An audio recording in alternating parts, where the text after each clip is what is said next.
I remember years ago when we were trying to put some form around what this, our community work would be. And do you remember we went on a trip and we looked at the ocean and the water went out and we found this little niche where there are lots of little stones and things and we were quiet for a while and we kind of watched it, and so plants started blooming and little animals started scurrying across the sand. And that might sound like a really weird way to talk about St. Jamestown, but it's really made us think this is what we mean by community. Like if you're quiet long enough and you watch what's going on, there's a lot of life going on. And just because it happens in a different way, it doesn't mean that it's not vibrant and alive. And so that made us think maybe that's going to be our idea about what community is. All these different people and from different cultures, different ages, working together to make it a better place to live. And then from there, Community Matters was all about bringing all those different things that were happening together and just to see what would happen. We didn't really have a plan for Community Matters. It was just the idea of bringing people together to see what would happen.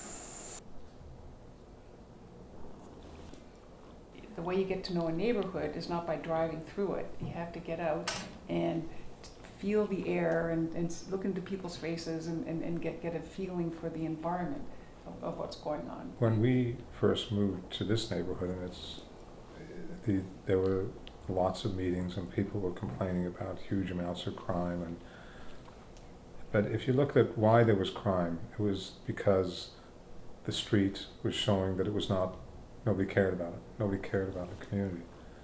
And the best way to start in demonstrating that you're going to care about a community, in this particular case, the place was rife with garbage. As we walked along the street, we would pick up all the garbage. And then what happened then is that we started talking to the people that were picking up the garbage, and we started to meet our neighbors.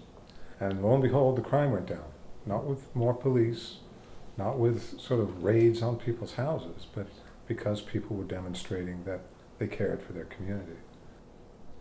Right? How do you build community? And to look at the two of us, we are not representative of the 67 plus cultures of St. Jamestown.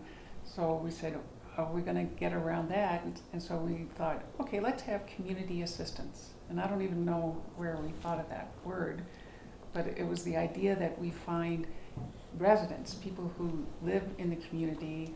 God knows with 30,000 plus people, there's enough knowledge and skill to run basic community programming like we do, that the best service we can do is to find leaders in the community, train them, help them to do the programming, and turn whatever money that we earn by raising funds back into the community, and always making sure that we're representing the major communities in St. Jamestown and making sure that we have seniors or that we haven't forgotten somebody. So I think it is an active job though.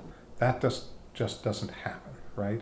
You have to actively go into the community and actively work to make that happen. I think this picture demonstrates a lot of what inclusion means, yeah? Because I look at that and that there must be 12 people in that picture, and there's probably 12 different languages. You've got cultures that normally may clash in different places working very closely together. And it's being done in an environment where people feel comfortable. We are exchanging our knowledge, right? So teacher is asking health questions and doctor is doing a face paint here, right? So we are giving everyone opportunity according to their interests. We are not just saying these programs we have, we are also asking to the committee members, whatever you have a skill or whatever you have a knowledge, bring it. And based on that knowledge and skill, we just create a program. We've always said we think that 80% of the solution is in community, but the other 20% is inviting other people from outside St. Jamestown to come in. We have used the circle approach in Community Matters in many different aspects, and the principles in my mind of circle are to respect one another, to actively listen to another individual, to be prepared to leave your particular ideas in the background and listen and formulate a common solution to any issue or any problem. I really like the principle that you have to come with open-minded, and there's an opening and closing of the circle, and there's a talking piece. Through circle we got to learn so many things, and how to resolve the problem, and how to respect others' ideas as well. It's changed the people's life, it's changed the people attitude, and then people, they can work easily with everyone. Every time we run a circle, you come out thinking, you know what, the answer that came out of the whole, of all of these different people's combining their knowledge and their learning is way better than what I came in with. Discussion is what you are saying, I have to add on something, right? Not what I want to add or not what I'm thinking. I have to answer the way that group is leading me. Really works with people who don't have a voice. You know, they have a chance to speak structurally in the circle. It is their turn, and they can pass if they're shy. But I think it really helps. What we're trying to do is help people to develop their voice. I think the other thing that Circle does is it really opens up how people view a situation and how many people are affected by a particular situation. You really learn how somebody else is thinking. And what happens over the years is it builds up to a collective voice. People start working together on larger issues. Is really building people's confidence, building residents' confidence that they can do other things. And we had people come to talk to us and see if we could do something about a traffic problem. We went as a community and we did the traffic study. And they said, well, this is what we want. And we discovered that we could buy a stop sign for $25. And we got a construction company to stick the stop sign in the ground for $25. Didn't take the city and legislation and everything else, and there was such a sense of pride that came from the feeling that we can make a difference. 5 years ago, 8 years ago, they were talking about the pools being closed down. I think it was 300 or 400 people signed a petition to keep that pool, and we kept the pool. But I think the better story is that swimming program is still running.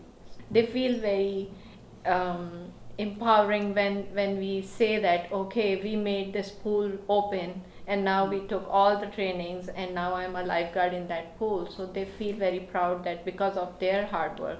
That's why community own the issues, and they feel like it's their own issues, their own problems, and they solve together. And I think now what you see is things are happening outside the community, not necessarily coming through to Community Matters. People are just making things happen. The number of things that I see at the school where parents are now going in and not having a confrontational attitude with the principal, but working with the principal to resolve a problem. And it's the same sort of principles, but people feel confident. They don't have to yell and scream. They can work with the people, with authorities or whoever it is in an orderly fashion and get something done. If you give people the conditions that they need and the way they need it and the amount that they need it, then they'll not only take it, they'll flourish and grow like in this Tidepool, get all this life growing, and surprise, surprise, it lasts because they own it and they apply what they've learned over years, and so we don't have to be the people who make the changes. We just help people when they need it.